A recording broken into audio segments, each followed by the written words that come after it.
제 이름은 시엔나입니다. 28살이고 누군가가 제 인생에서 가장 행복한 날을 묻는다면 저는 항상 즉시 대답했죠. 제 결혼식 날이었습니다. 지난 6월 나파밸리에 황금빛 햇살이 쏟아지는 날, 저는 흰색 오키드 꽃으로 장식된 아치 아래 서 있었습니다. 영원히 함께할 사람이라고 믿었던 칼레브와 손가락을 얽은 채로요. 그 순간은 꿈속에서 나온 듯 했습니다. 작은 전구들이 별처럼 반짝이며 우리 위를 장식했고 높은 나무들 사이로 우아하게 뻗어 있었습니다. 바이올린의 부드러운 선율이 따뜻한 저녁 공기를 가득 채웠습니다. 가장 가까운 친구들과 가족들이 우리 주변을 둘러싸고 기쁨으로 빛나며 우리가 서약의 말을 할 때 눈물을 닦는 이들도 있었습니다. 칼렙의 파란 눈동자가 저를 바라보며 반짝였어요. 그 순간 우리 말고는 아무도 존재하지 않는 듯 했습니다. 그는 어떤 상황에서도 나를 사랑하겠다고 약속했습니다. 햇빛이 비추든 비가 오든 우리가 모든 것을 가졌든 아무것도 없든. 저는 눈물로 가득 찬 눈으로 고개를 끄덕이며 가슴이 기쁨으로 부풀어 올랐습니다. 그 후 부구, 우리는 시애틀 외곽의 작은 아늑한 집으로 이사했습니다. 2개의 침실과 작은 뒷마당에서 여름마다 라벤더를 심고 토마토를 키워보는 곳이었죠. 주말마다 집을 꾸미는데 모든 마음을 쏟았습니다. 청소, 장식, 각 코너에 딱 맞는 예술품과 편안한 담요를 찾는 것까지. 캘럽은 같은 소프트웨어 회사에서 계속 일했고 저는 집에서 프리랜서 글쓰기를 했습니다. 주로 마케팅 관련 작업이었습니다. 매일 저녁 현관문을 귀 기울여 들으며 그가 집에 왔어 라고 말하는 소리를 기다렸습니다. 그 다음에는 그의 향수 냄새가 익숙한 편안함을 전했습니다. 한 번은 종이에 아기방을 스케치해 침대 옆 서랍에 넣어두기도 했습니다. 우리는 함께 아이에 대해 꿈꾸는 것을 자주 했습니다. 칼레브는 한 번은 미소를 지으며 30살 전에 아빠가 되고 싶어. 너처럼 생긴 작은 아이를요 라고 말했습니다. 갈색 머리, 밝은 미소. 저는 그를 안으며 그건 시간 문제일 뿐이라고 믿었습니다. 하지만 서서히 상황이 변하기 시작했어요. 극적인 변화는 아니었어요. 조용히. 미래에 대한 대화는 점차 사라져갔어요. 어느 저녁 식사 중 친구가 아기를 낳았다고 말했더니 칼레브는 거의 반응하지 않았어요. 그저 중얼거리며 휴대폰으로 농구 점수를 확인했어요. 조심스럽게 Maybe we could start trying a bit earlier라고 제안했더니 그는 건조한 웃음을 지으며 지금은 때가 아니야 라고 말했어요. 그 후로 침묵이 서서히 무거운 안개처럼 스며들기 시작했습니다. 저는 여전히 매일 저녁을 준비했고 배에 손을 얹고 그곳에 생명이 자라는 상상을 했습니다. 하지만 칼레브는 멀어져 보였습니다. 그는 늦게 귀가하기 시작했고 종종 이를 핑계로 했지만 그의 셔츠에서 익숙하지 않은 향수 냄새가 나는 것을 알아차렸습니다. 한 번은 우리가 함께 가본 적 없는 고급 도심 레스토랑의 영수증을 발견했습니다. 나는 그걸 무시하려고 노력했고 내가 너무 생각한다고 스스로 말했어요. 일이 그를 지치게 만들었을 뿐이라고. 하지만 그의 눈 한때 나를 사랑으로 바라보던 그 파란 눈, 그 눈은 변했어요. 그는 더 이상 나를 보지 않았어요. 그는 나를 지나쳐 바라보았어요. 마치 그가 그리는 그림에서 내가 사라져가는 것처럼. 심지어 그가 나를 만지는 횟수를 세기 시작했어요. 일주일에 한 번, 그리고는 전혀 없었어요. 서랍 아래에 놓인 유아용 스케치는 그대로 방치되어 있었어요. 그리고 나 한때 변함없는 사랑을 약속받은 여자 조용히 생각하기 시작했어요. 약속은 무슨 의미가 있을까? 그 약속을 한 사람이 그 의미를 잃어버렸다면? 그러던 어느 화요일 아침 모든 것이 바뀌었어요. 그날은 다른 날과 같았다. 직도 그것이 아니었다. 처음에는 2개의 희미한 분홍색 선을 믿지 못했다. 그 선을 5분 동안 쳐다보더니 떨리는 손으로 욕실 바닥으로 천천히 미끄러졌다. 심장이 두근거렸지만 두려움 때문이 아니라 내 안에 강력한 무언가가 깨어나고 있었기 때문이었다. 그 조용한 유아실 스케치에 쏟아부었던 희망 갑자기 현실이 되었다. 그날 종일 저는 손가락 끝으로 배를 살짝 만지며 불안하고 들뜬 마음으로 시간을 보냈습니다. 아직 아무것도 느낄 수 없었지만 저는 알았습니다. 무언가가 시작되고 있었습니다. 작고 섬세한 생명. 진짜였습니다. 그날 오후 칼레브를 위해 작은 선물을 준비했다. 단순한 나무 상자에 간단한 뚜껑을 씌운 것뿐이었다. 안에는 깨끗이 씻은 테스트 키트를 부드러운 흰색 천에 싸서 넣고 에츠에서 주문한 작은 니트 아기 양말 한 쌍을 함께 넣었다. 뚜껑에는 이렇게 썼다. 우리는 곧 3명이 될 거예요. 그날 밤 칼렙은 항상 그랬듯이 늦게 집에 돌아왔습니다. 함께 저녁을 먹으려고 기다렸지만 그는 동료들과 이미 저녁을 먹었다고 말했습니다. 제가 그의 가장 좋아하는 닭고기 수프를 떠주는 동안 그는 휴대폰을 스크롤했습니다. 저는 화를 내지 않았습니다. 그냥 주려고 할 게 있어요 라고 말했습니다. 그는 찡그렸지만 앉았습니다. 저는 그에게 상자를 건넸습니다. 그는 상자를 열었다. 안을 들여다봤다. 아무 말도 하지 않았다. 그러더니 갑자기 웃기 시작했다. 하지만 그 웃음은 따뜻하거나 행복한 웃음이 아니었다. 공허하고 차가운 웃음이었다. 내 가슴이 아파왔다. 정말이야, 시엔나, 그는 평온한 목소리로 말했다. 이걸 정말로 했어? 나는 혼란스러워 눈을 깜빡였다. 내가 기뻐할 줄 알았어 라고 조용히 말했다. 너는 생각했지. 그가 머리를 흔들며 말했다. 나는 많은 말을 했어? 그는 일어나 나무 상자를 테이블에 아무 의미도 없는 것처럼 다시 놓고 나를 차가운 눈빛으로 바라보았다. 하지만 너는 이때가 적절하지 않다는 걸 알았잖아. 그럼에도 불구하고 왜 그랬어? 나를 가두려고. 내가 완전히 당황하며 되물었다. 캘럽은 차가운 눈으로 나를 똑바로 바라보았다. 그 눈에는 따뜻함의 흔적도 없었다. 우리 사이가 좋지 않았다는 건 알고 있잖아. 아기를 낳는 게 그걸 고칠 거라고 정말 생각했어? 나는 부엌에 서서 손가락을 주먹으로 꽉 쥐어 감각이 없게 만들었다. 이건 아무것도 고치려고 한 게 아니야. 나는 떨리는 목소리로 말했다. 이건 우리 아이야.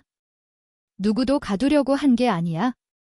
그는 한숨을 쉬고 돌아서서 내가 알아들을 수 없는 말을 중얼거리며 코트를 집어들고 곧바로 나갔다. 포옹도 작별 인사도 없이 단지 앞문이 닫히는 소리가 들릴 뿐이었다. 나는 너무 밝은 부엌에 혼자 서서 아무도 만지지 않은 아기 양말을 바라보았다. 그 후의 날들은 안개 속을 걷는 듯했다. 칼레브는 여전히 집에 왔지만 항상 더 늦게, 더 차갑게 왔다. 나는 믿고 싶지 않은 것들을 발견하기 시작했다. 낯선 주소로 된 우버 영수증, 내 것이 분명히 아닌 향수 냄새가 나는 그의 옷, 이름 옆에 하트 이모티콘이 붙은 젤키라는 이름으로 저장된 메시지. 나는 남편의 전화기를 절대 뒤지지 않겠다고 맹세했지만 모든 것이 무너질 때 본능이 지배한다. 내 본능은 나를 향해 소리치고 있었다. 어느 날 밤 칼렙이 샤워를 하고 있을 때 그의 화면에 메시지가 떴습니다. 오늘 밤에도 안 올 거야? 너가 그리워? 충격의 흔적조차 없었습니다. 단지 마비된 느낌뿐이었습니다. 잠을 이룰 수 없었습니다. 벽을 향해 누워 한 손을 배에 얹고 속삭였습니다. 미안해, 아기야. 하지만 널 보호할 거야. 지금 나 혼자라도. 3일 후, 칼레브는 나에게 공간이 필요하다고 말했다. 친구 집에서 한동안 머물며 생각해볼 거야 라고 했다. 그가 수화물을 문 쪽으로 끌고 갈 때 나는 애원하지 않았다. 울지도 않았다. 단지 한 가지만 물었다. 너는 정말 아버지가 되고 싶은 거야? 그는 예상보다 오래 나를 쳐다보더니 단호하게 대답했다. 그게 내 아인지부터 확실해야지. 나는 소리치지 않았다. 무너지지도 않았다. 그저 서서 한때 영원히 함께하겠다고 약속한 남자가 호텔방을 떠나는 것처럼 우리가 함께 쌓아온 삶을 떠나가는 모습을 지켜보았다. 그가 문을 닫고 나가자 나는 문을 잠갔다. 소파에 앉아 근육의 기억처럼 움직이지 않았다. 손은 본능적으로 내가 아직 가진 유일한 것 내 아이에 얹어 있었다. 내가 무너질 수 없는 유일한 이유였다. 첫 산전 검진에 혼자 갔습니다. 집으로 돌아올 때 흑백 초음파 사진이 든 종이를 들고 있었습니다. 그 안에는 가장 작은 형체 새로운 생명, 그 안쪽에서 심장 박동이 깜빡이고 있었습니다. 집은 이상하게도 조용했습니다. 제가 밖에 서 있을 때 칼렙이 돌아왔다는 걸 알았습니다. 그의 가방이 옷장 안에 없었기 때문입니다. 그의 옷 절반이 사라졌습니다. 서랍은 열려 있었고 이제 빈 상태였습니다. 주방 카운터에는 서둘러 쓴 펜 자국이 나문 접힌 종이가 있었습니다. 나에게 연락하지 마, 스스로 해결해. 설명도, 대화도 없었습니다. 그저 그 말뿐이었습니다. 내가 그의 삶에서 찢어낸 구겨진 종이 조각 같았습니다. 주방 의자에 주저앉아 종이를 손에 쥐고 배가 조여왔습니다. 배고픔이 아니라 날카롭고 공허한 아픔 때문이었습니다. 엄마에게 3번이나 전화를 걸었지만 응답이 없었다. 그녀는 새 남편과 함께 휴가 중이었다. 그 남자는 한때 나에게 너는 남편을 선택했어, 시엔나. 결과는 내가 감당해야 해라고 말한 사람이었다. 대학 시절 가장 친한 친구이자 결혼식에서 내 들러리였던 애니에게 문자를 보냈다. 결혼 전날 밤, 너무 압도되어서 나를 안아준 그 친구였다. 그녀는 메시지를 받지만 2시간 동안 답장이 없었다. 마침내 답장이 왔을 때 그 내용은 단순히 이랬다. 미안해. 중간에 끼고 싶지 않아. 내가 괜찮길 바라. 중간에 끼다. 그 말은 내가 예상했던 것보다 더 나를 부쉈다. 그 후 몇 날이 지나자 연락처 목록이 점점 얇아졌다. 짧은 답장. 바쁘다는 핑계. 몇몇은 아예 답장을 그만뒀다. 일부 사람들은 제가 초음파 사진을 올린 후 소셜미디어에서 저를 언팔로우했습니다. 아파트 한때 우리만의 작은 2침실 안식처였던 곳은 껍데기처럼 느껴졌습니다. 습관적으로 요리를 했지만 아무도 집에 와서 먹지 않았습니다. 문고리에 열쇠가 딸랑거리는 소리를 기다렸고 칼렙의 재킷이 걸려있던 걸쇠를 바라보았습니다. 하지만 아무도 문을 열고 들어오지 않았습니다. 냉장고는 서서히 비어갔습니다. 은행 계좌를 확인하고 숫자를 바라보았습니다. 294만 3,220원, 약 2,143달러, 가 청구서와 모기지 비용을 빼고 남은 금액이었습니다. 건강보험은 임신검진 비용의 일부만 커버해 주었습니다. 그래서 노트북을 열고 이력서를 털어내어 찾을 수 있는 모든 프리랜서 일자리에 지원하기 시작했습니다. 할 수 있는 모든 일을 찾았다. 글쓰기 일, 편집 작업, 심지어 몇 달러를 받는 녹음 전사 작업까지. 나는 예전에는 자신이 강하다고 믿었다. 하지만 어느 날 밤, 거실에 혼자 앉아 낡은 티셔츠 아래로 배가 부풀어 오른 채로 스테인리스 스푼을 떨어뜨렸다.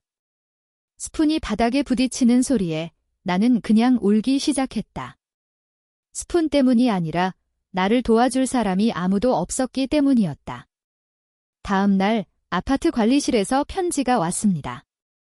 칼렙이 공식적으로 임대 계약에서 제외를 요청했습니다. 이제 저는 유일한 세입자로 등록되었고 전체 임대료를 책임져야 했습니다. 그들은 그의 이메일도 첨부했습니다. 한 줄이 가슴에 칼을 꽂는 듯 했습니다. 이 주소에 더 이상 거주하지 않습니다. 기록을 업데이트해 주시기 바랍니다. 그가 내 삶을 지워버린 것 같았습니다. 그저 그가 예고 없이 닫은 한 장의 페이지처럼 느껴졌습니다. 이것은 200명 앞에서 내 손을 잡고 영원히 약속했던 같은 남자였습니다. 선택의 여지가 없었기 때문에 예전 칼레브의 사무실을 내 것으로 바꿨습니다. 구토를 참으며 수제 비누 광고 문구를 작성했습니다. 수면 부족으로 눈이 따가웠고 아침에 씻은 식기세제 냄새가 공중에 남아 있었습니다. 한 추운 오후, 나는 마침내 칼레브에게 문자를 보냈다. 싸우거나 애원하기 위해서가 아니라 단순한 질문이었다. 이 아이에 대한 책임을 지실 계획이신가요? 그의 답장은 단 60초 후에 왔다. 내 아이인지 확신하지 못해요. 다시 연락하지 마세요. 생애 처음으로 손이 너무 떨려서 휴대폰 잠금 버튼을 누르지도 못했다. 그날 밤, 나는 서랍에서 결혼 앨범을 꺼냈다. 내가 좋은 감정을 느끼고 싶을 때 항상 보던 그 앨범이었다. 각 페이지를 넘겼다. 그가 나를 바라보던 모습. 내 손을 잡던 모습. 모든 것이 진짜인 것처럼 웃던 모습. 이제 그 모든 것이 완벽하게 연출된 공연의 일부였던 것처럼 느껴졌다. 앨범을 태우지 않았습니다. 못했어요. 하지만 앨범을 싸서 지하실에 넣어두었습니다. 그 순간부터 제 삶에 아름답기만 한 것은 아무것도 원하지 않았기 때문입니다. 진짜인 것이 필요했습니다. 특히 이제 결코 버리지 않겠다고 약속한 아이를 위해 2주 후에 임대료가 납부되어야 했습니다. 문에 붙어있는 주황색 통지서를 쳐다보았습니다. 굵은 글자로 쓰여진 연체 경고. 그것은 마치 모든 것을 잃을 거야 라고 소리치는 것 같았다. 내 은행 계좌에는 99만 5,190원, 약 $726이 표시되어 있었다. 보험사는 20주 혈액검사를 그 단계에서는 필요 없다며 거부했다. 다음 산전검진 예약은 이미 달력에 표시되어 있었다. 협상 불가였다. 그래서 저는 길 건너 카페로 가서 오래된 노트북을 들고 무료 와이파이를 사용했습니다. 지원서를 하나씩 보냈습니다. 모든 웹사이트는 같은 말을 했습니다. 적합한 경우 연락드리겠습니다. 누구도 연락하지 않았습니다. 하지만 저는 계속했습니다. 저는 블로그 글을 대필로 썼습니다. 국제 학생들의 대학 에세이를 편집했습니다. 심지어 사람들의 이력서를 다듬어주는 일도 했습니다. 한 번에 $25씩. 제가 번 모든 달러는 단순히 돈이 아니었어요. 그것은 제 안쪽에서 자라나는 작은 생명에게 한 조용한 약속이었어요. 밤에는 복도 불을 켜지 않았어요. 전기 요금을 아끼려고요. 즉석 라면, 냉동 야채를 찐 것, 때로는 할인된 빵을 토스트해서 먹었어요. 하지만 아기에게는 결코 아끼지 않았습니다. 제가 감당할 수 있는 가장 좋은 임신 비타민을 샀습니다. 아기 용품 재판매 앱을 통해 중고 침대를 주문했습니다. 완벽하지는 않았습니다. 몇 개의 널판지가 빠졌고 수리가 필요했습니다. 하지만 신경 쓰지 않았습니다. 그곳을 안전하고 따뜻한 공간으로 만들 거였으니까요. 어느 토요일 오후, 저는 오래된 공구상자를 꺼내 바닥에 모든 것을 펼쳐놓았습니다. 설명서는 바래져 있었고 나사도 모두 맞지 않았습니다. 하지만 배가 허벅지에 닿도록 앉아 하나씩 조여갔습니다. 등이 아프면 멈추고 배에 손을 얹고 속삭였습니다. 이건 너를 위해 하는 거야? 내가 할 수 있어? 3시간 후, 침대는 완성되었습니다. 완벽하지는 않았지만 제 아이를 안전하게 지탱할 수 있을 만큼 튼튼했습니다. 일어나서 뒤로 물러서서 그곳에서 평화롭게 잠든 아기의 모습을 상상했습니다. 작은 손이 공중으로 뻗어 위로의 손을 찾는 모습. 그 이미지가 저를 무너뜨렸습니다.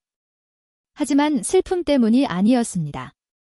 저는 처음으로 진정한 어머니가 되었다는 느낌을 받았기 때문에 울었습니다. 그날 밤, 덴버의 고객을 위해 원고를 편집하던 중 이메일이 왔습니다. 작은 스타트업에서 온 것이었습니다. 당신의 글쓰기 실력에 감명받았습니다. 다음 주부터 원격 콘텐츠 작가로 시작할 수 있습니다. 저는 소리쳤습니다. 아무도 듣지 못했지만 그건 중요하지 않았습니다. 캘럽이 떠난 후 처음으로 안정적인 프리랜서 계약을 얻은 것이었습니다.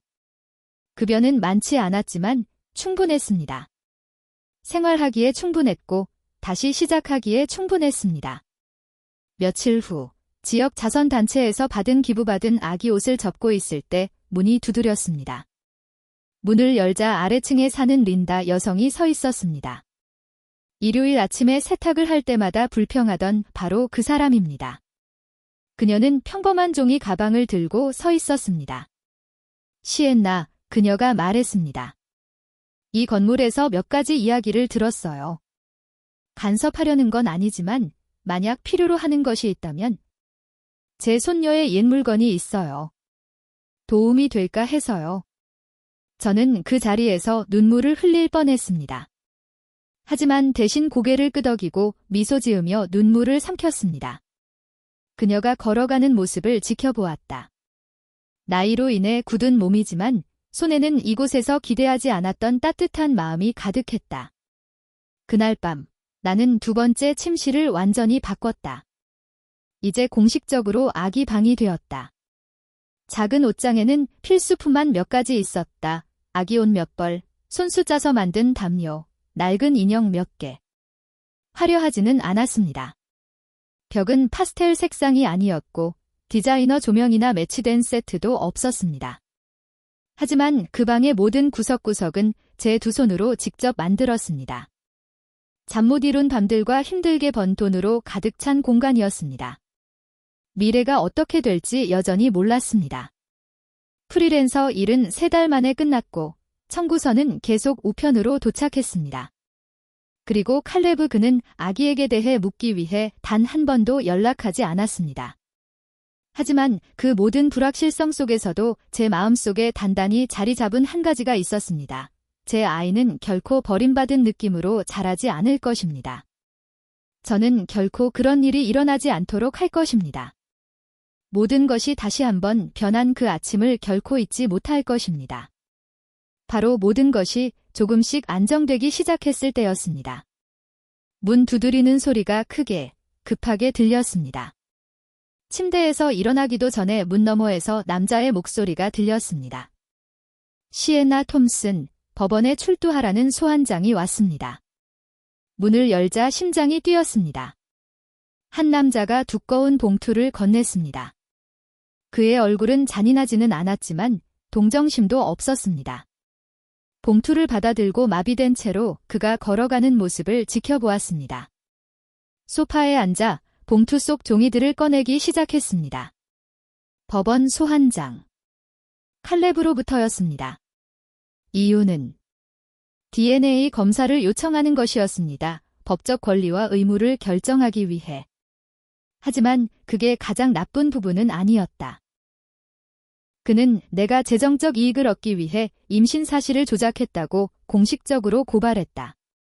내 행동이 그의 명성과 공공 이미지를 훼손했다고 주장했다. 그 문장을 3번이나 읽어야 그 의미가 이해됐다. 그것은 한때 나를 꼭 껴안으며 누군가가 너를 천마라고 부르는 나를 기다릴 수 없어 라고 말했던 같은 남자였다.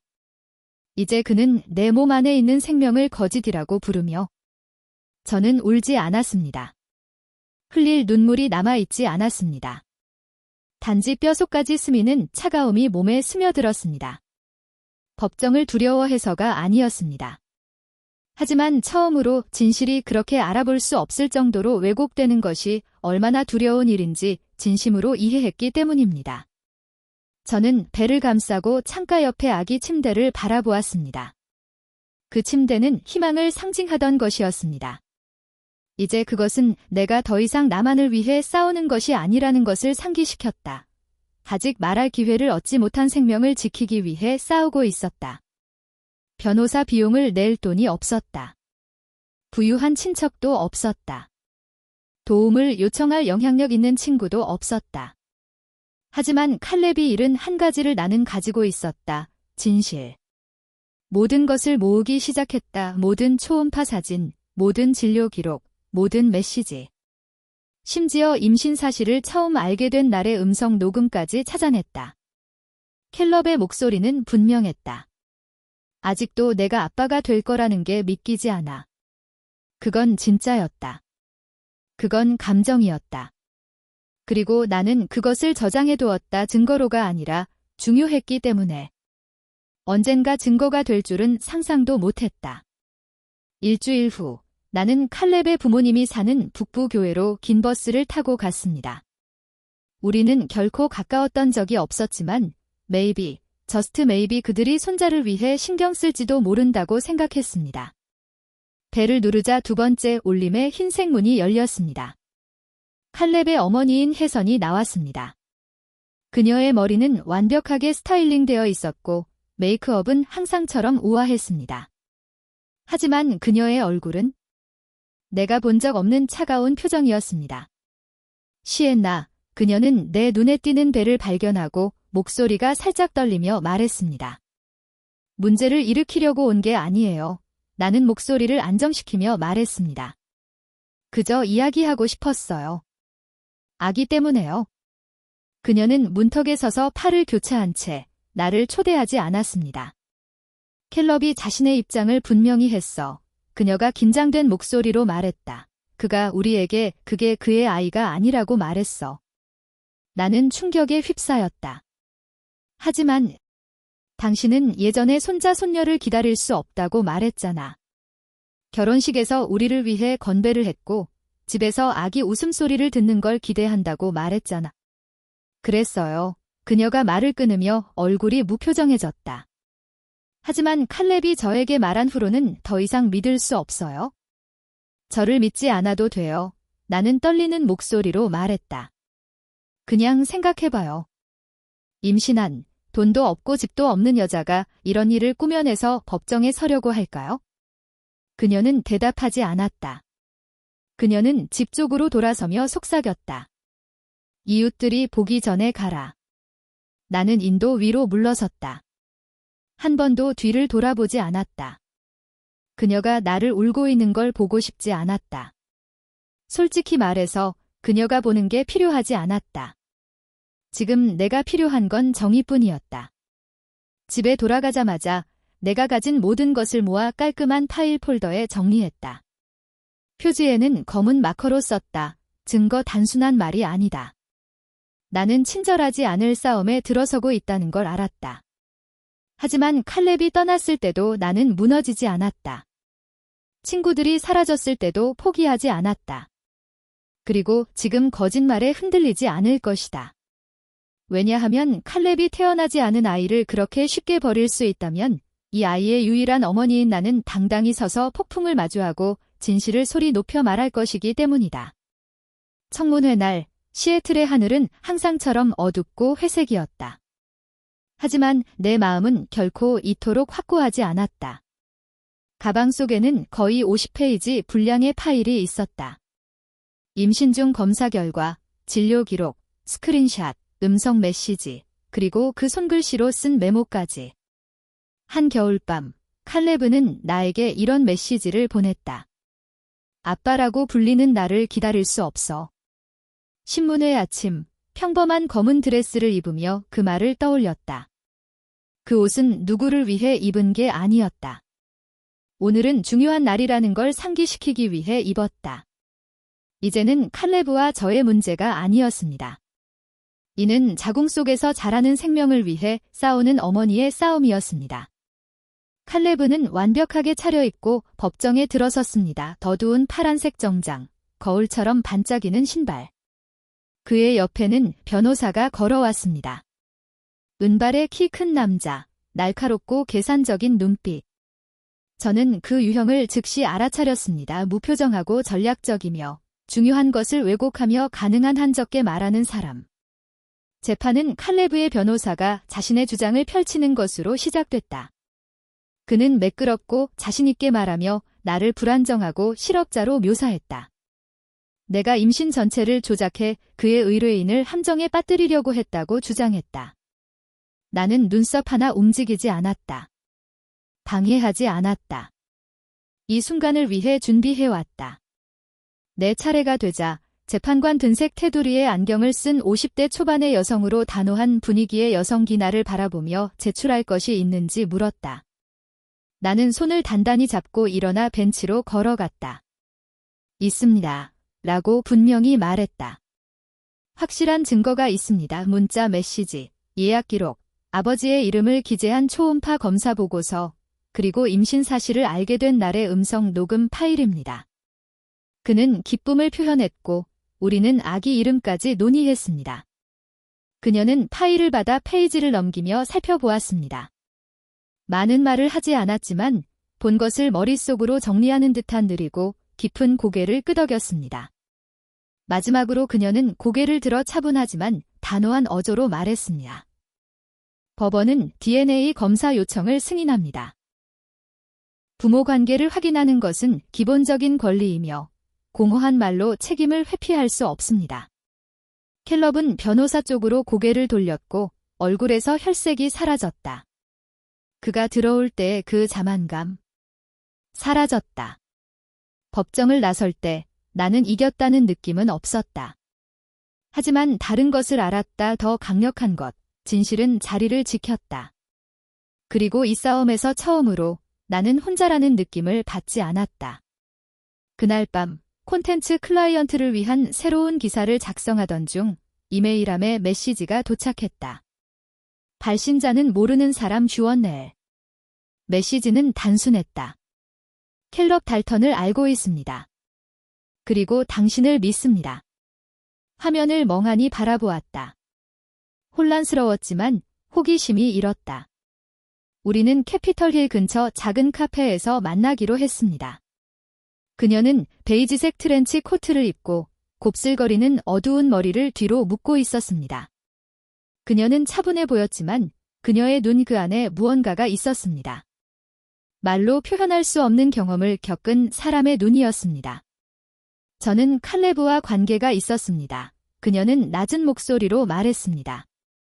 6년 전입니다. 저도 임신 중이었습니다. 제 가슴이 조여졌습니다. 그는 부인했어요. 당신에게도 마찬가지죠. 그녀가 계속했다. 저도 법정에 끌려갔어요. 나는 한마디도 할 수 없었다. 당신처럼 증거는 없었어요.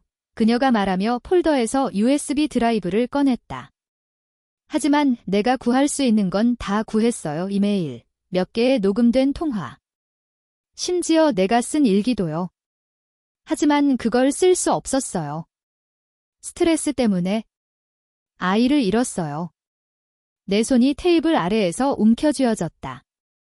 그에게서 아무것도 원하지 않아 그녀가 부드럽게 말하며 USB를 내 앞에 놓았다. 하지만 그를 책임지게 할 수 있는 사람은 너뿐이야. 그리고 그 아이. 나는 USB를 받았다.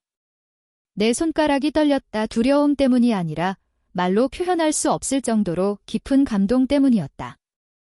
일주일 후 저는 법원에 제3자 증거를 인정해달라는 공식 요청서를 제출했습니다.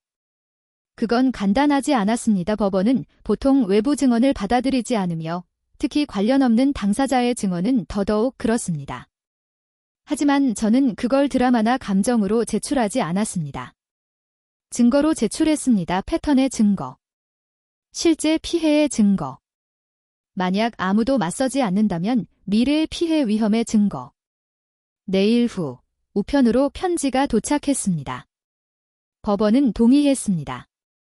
새로운 증거는 다음 재판에서 검토될 것입니다. 그날 저녁 저는 아기 방에 조용히 앉아 있었습니다. 침대는 여전히 그 자리에 있었습니다. 그 안에는 유언이 저에게 선물로 준 부드러운 이불이 정성스럽게 접혀 있었습니다. 저는 벽에 부드럽게 붙여진 초음파 사진을 손가락으로 살짝 쓸어 보았습니다. DNA 검사 결과가 언제 도착할지 몰랐습니다. 칼렙이 다음에 무엇을 시도할지 몰랐습니다. 하지만 한 가지는 확실히 알고 있었습니다. 이제 이 길을 혼자 걷지 않는다는 것. 진실은 필터가 필요하지 않습니다. 쇼도 필요하지 않습니다. 그저 명확하게, 자신있게, 그리고 사과 없이 말해야 할 뿐입니다. 최종 재판은 10월 초에 드물게 맑은 아침에 열렸습니다. 35주 임신 상태로 법정 안으로 들어섰습니다. 숨은 더 거칠어졌지만 마음은 가벼웠습니다. 옛 캔버스 가방에는 모든 것이 들어있었습니다. 법적 서류, 칼렙이 아빠가 되기를 기다릴 수 없다고 말한 녹음 파일, 그리고 유언이 흔들림 없는 힘으로 제 손에 쥐어준 USB 드라이브. 캘럽은 몇 분 늦게 도착했습니다. 그는 같은 정장 차림에 머리를 단정하게 빗고 옆에는 같은 변호사가 함께 있었습니다. 하지만 이번에는 그의 표정이 달랐습니다. 가면이 벗겨지고 있었습니다. 캘럽이 제가 들어오는 것을 보자 그의 눈동자가 흔들렸습니다. 불안하고 불안정했습니다. 그리고 판사의 얼굴에 더 이상 게임을 용납하지 않는 표정을 포착하자 그가 이전에 지니고 있던 자신감의 가장자리가 서서히 사라지기 시작했습니다. 판사는 차분하고 직접적인 발표로 심리를 시작했다. DNA 검사 결과가 처리되었으며 이제 공식 기록에 등재될 것이라고. 방 안은 완전히 조용해졌다. 그녀는 파일에서 직접 읽으며 눈은 한 번도 페이지에서 떠나지 않았다. 양측으로부터 수집되고 분석된 생물학적 샘플을 기반으로 결과는 원고 시엔나 톰슨이 임신한 아이의 생물학적 아버지가 칼레브 달튼임을 확인합니다. 나는 눈을 감았다. 놀라서 wasn't because I was surprised, but because what I had always known that I had been forced to defend like I was on trial was finally, clearly, undeniably confirmed. 켈럽의 변호사가 벌떡 일어나 파일을 넘기며 반박을 준비하는 듯 했다. 하지만 판사는 손을 들어 차가운 목소리로 명령조로 말했다. 아직 끝나지 않았습니다. 그녀는 내가 제출한 다른 파일을 집어들었다. 생물학적 자녀에 대한 책임을 부인하는 것 외에도 그녀는 계속했다. 피고는 원고의 인격을 훼손할 의도로 고의로 거짓 진술을 했다는 혐의도 받고 있습니다. 그녀는 제3자 증인 유언의 증언을 인용했다. 이메일, 음성 녹음, 서면 진술서 모두 칼렙의 현재 행동과 일치하는 행동 패턴을 반영했다. 나는 그 순간을 실시간으로 목격했다. 켈럽의 침착함이 무너져 내렸다. 그는 법정 주변을 둘러보며 의자에서 몸을 움직이기 시작했다. 그의 얼굴에는 자신감이 전혀 남아있지 않았다. 단순히 숨을 헐떡이는 것뿐이었다.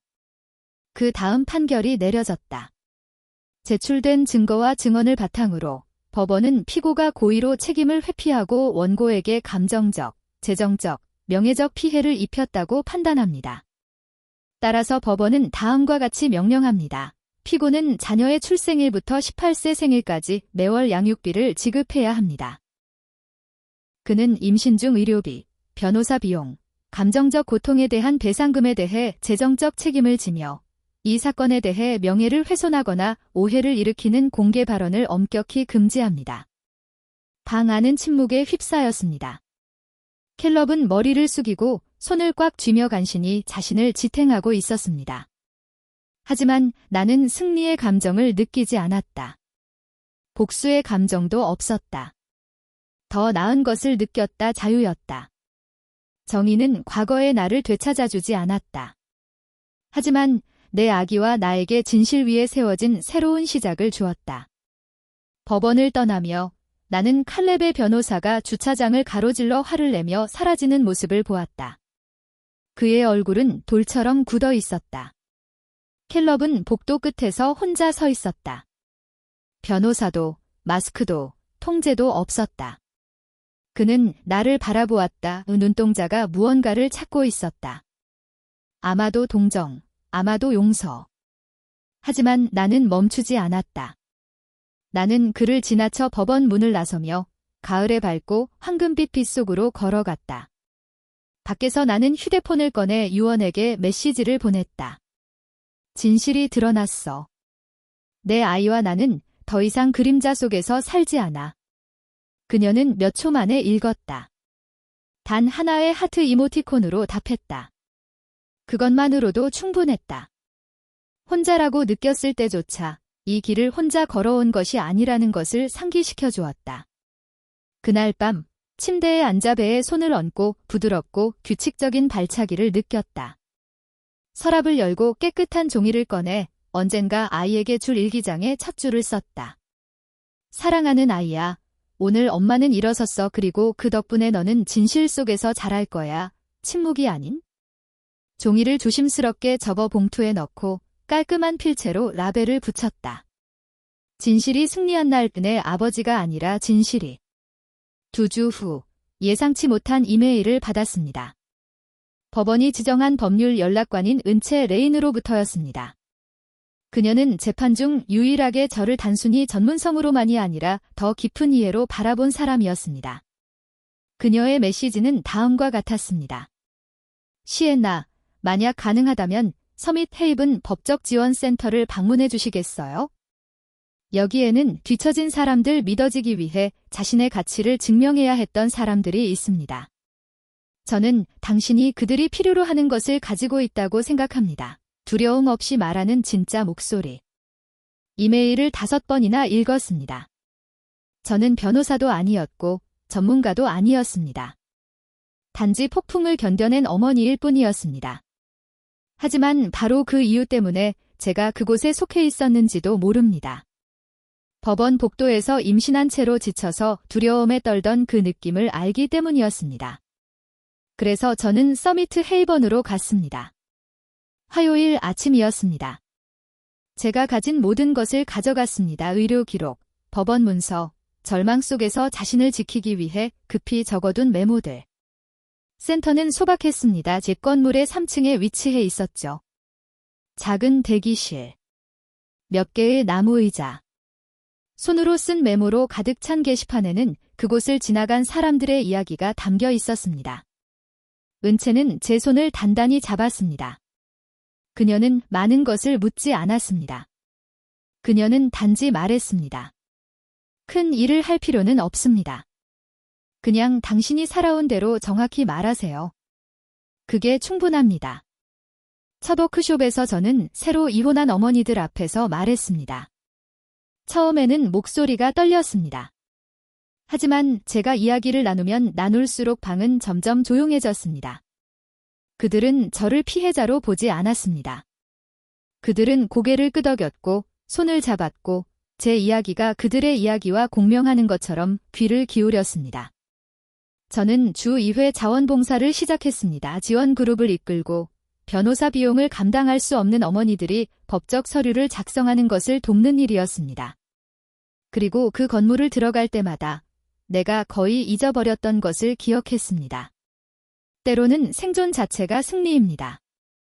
때로는 진실은 단순히 아이를 보호하는 것 이상입니다. 그것은 당신을 자유롭게 합니다. 나는 더 이상 고통에 의해 정의되지 않았습니다. 대신 내가 겪은 모든 것의 무게를 이해하기 시작했습니다. 그것을 다시 경험하기 위해서가 아니라 다른 사람이 자신의 길을 찾을 수 있도록 돕기 위해서였습니다. 그리고 11월의 안개 낀 아침, 저는 출산을 시작했습니다. 캘럽은 없었습니다. 그의 가족으로부터도 메시지가 없었습니다. 그리고 솔직히 말해서 그 어떤 것도 필요하지 않았습니다. 그곳에는 저와 친절한 젊은 간호사 제이드, 그리고 제가 가장 필요로 할 때 손을 잡아준 자비로운 산부인과 의사만이 있었습니다. 분만은 거의 10시간 동안 계속되었습니다. 통증은 파도처럼 밀려왔고 포기하고 싶었던 순간도 있었습니다. 하지만 은채의 차분한 눈동자, 유언이 USB를 건네주던 밤에 내 손을 잡아주던 모습, 첫 초음파에서 들린 작은 심장 박동 소리를 떠올리며 계속 버텼습니다. 그리고 마지막 숨을 내쉬며 내가 들어본 가장 아름다운 소리로 울부짖는 딸이 태어났습니다. 여아였습니다. 그녀의 피부는 부드럽고 붉은 빛이 돌았고 가는 검은 머리카락은 실크처럼 빛났습니다. 그녀를 제 가슴에 올려놓자마자 그녀의 작은 손이 제 옷을 움켜쥐었습니다. 저는 눈물을 흘렸습니다. 승리했기 때문이 아니라 제가 느껴본 적 없는 깊은 평화를 마침내 알게 되었기 때문입니다. 저는 그녀에게 하나라는 이름을 지어주었습니다. 임신 사실을 알게 된 날 노트에 적어둔 이름이었습니다. 그 이름은 섬을 의미합니다. 왜냐하면 그녀는 저에게 폭풍 속의 평온함, 피난처였기 때문입니다. 우리는 3일 후에 집으로 돌아왔습니다. 축하도, 풍선도, 축하의 말도 없었습니다. 하지만 작은 아파트는 처음으로 따뜻함으로 가득 차 있었습니다. 창가 옆의 아기 침대에는 드디어 안아줄 사람이 생겼습니다. 그 위에 작은 종이 등불을 걸고 그녀만을 위한 약속을 썼습니다. 너는 진실과 사랑 속에서 자라날 것이며 결코 부담이 되지 않을 것이다. 어느 오후 해너를 돌보고 있을 때 전화가 울렸습니다. 서미트 헤이번에서였습니다. 이연채였습니다. 그녀는 파트타임으로 지원그룹 코디네이터로 일할 의향이 있는지 물었습니다. 우리는 완벽한 사람이 필요하지 않아요. 그녀가 말했습니다. 우리는 어둠 속에 서서 저주를 퍼붓는 대신 촛불을 켜기로 선택한 사람이 필요해요. 저는 망설임 없이 동의했습니다. 재판 이후의 삶은 그림 같은 이야기가 아니었습니다. 옛 기억이 나를 깨우는 밤들이 여전히 있었습니다. 돈이 부족하고 냉장고가 거의 비어있는 날들도 있었습니다.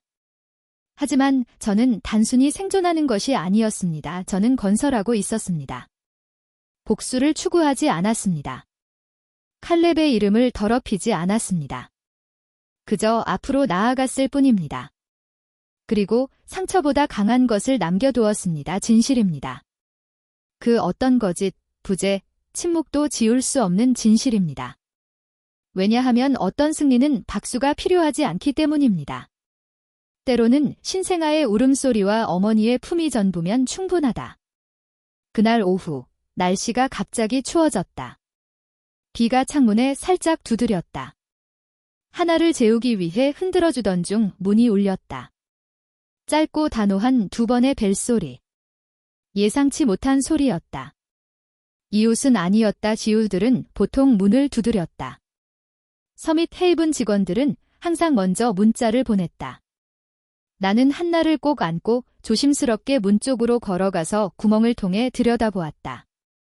거기 서 있는 여성은 나를 한순간 숨을 멈추게 했다. 혜선. 캘럽의 어머니. 그녀의 연회색 코트는 비에 젖어 있었다. 그녀는 마지막으로 봤을 때 그 깨끗한 흰색 문 뒤에서 나를 돌려보냈을 때처럼 단정하지 않았다.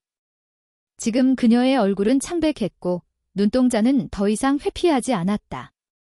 그 눈동자는 피로해 보였다. 인간적이었다. 나는 천천히 문을 열었다. 해너는 내 팔에 안겨 평화롭게 잠들어 있었고 그녀의 작은 숨결이 부드럽게 내 피부에 닿았다. 안녕하세요, 시엔나, 그녀가 먼저 말했다. 그녀의 목소리는 기억보다 더 깊고 낡아 있었다. 나 여기 있어서는 안 되는 걸 알아? 하지만 만약 한 분만 시간을 내주신다면 정말 감사할 거야. 나는 말하지 않았다. 내 마음의 일부는 문을 닫고 싶었다. 그녀가 한 번 그랬던 것처럼. 하지만 나는 하나를 내려다보았다. 내 딸은 미완의 대화에 무게 없이 자라야 했다. 나는 옆으로 물러서서 그녀를 들어오라고 손짓했다. 우리는 거실에 앉았다. 나는 한나를 아기 침대에 조심스럽게 눕히고 그녀를 다시 잠들게 흔들었다. 혜선은 내 맞은편에 앉아 손가락을 꼭 쥐고 있었고 그녀의 눈은 나에게 아닌 아기 침대에 고정되어 있었다. 그녀는 칼레브와 너무 닮았어요. 그녀가 속삭였다. 나는 아무 말도 하지 않았다. 캘럽은 나에게 모든 것을 말하지 않았어요.